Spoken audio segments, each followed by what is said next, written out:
Kung gusto niyo mag-aral ng AI, Python, or ML, I suggest gumamit kayo ng Snowflake. So, punta lang kayo dito, snowflake.com, and mag-start kayo ng free trial. So, meron silang 90 days free trial. So, matagal na yun. Almost 3 months din yun na training. And madali lang dito gumawa ng database at mag-upload ng data. So, ayos na ayos pang training. So, meron din ditong notebook. Try natin gumawa. So, click mo lang yung notebook. Then,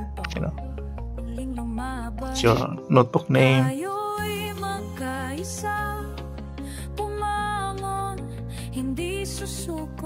Yung database. Yan, may mga sample database na agad.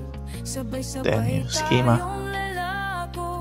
Pwede kang gumamit ng warehouse or ng container. So, pag gumawa ka ng notebook, may sample na agad ang paggawa ng connection, SQL, no? Tapos paggawa ng chart. So, sikit mo lang yan, play mo yung button sa taas, alabas na yung result sa ilalim ng cell.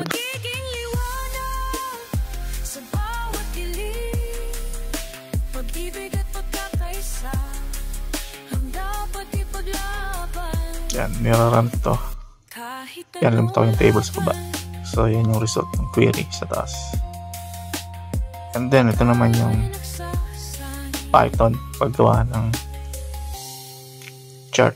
So, tingnan natin. So, Streamlit ang gamit niya dito. So, yun yung chart. So, ang dali lang gamitin ng notebook. Usually, ginagamit itong notebook para sa data science or machine learning. So, pwede ka ding maggamit ng Markdown. Markdown usually ginagamit tong pang-label. Parang HTML lang to. Basic lang to. Ito yung mga sample. Sorry, gusto mo ng top level header. Lagyan mo lang ng hashtag sa harap. And then, double hashtag kung sa header. Triple hashtag pag yung malit na header. Then, kung gusto mo italize, lagyan mo lang ng asterisk. Right? Double asterisk pag bold. Yan, ganyan lang.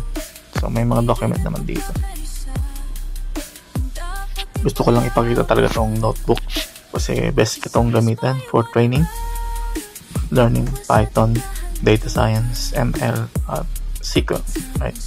So, meron na neto ngayon sa Snowflake. At magandang gamitin itong Snowflake. At marami na rin itong new functionalities for AI. So, yung tinatawag nilang Cortex. Yun lang. Thanks for watching. Until next time.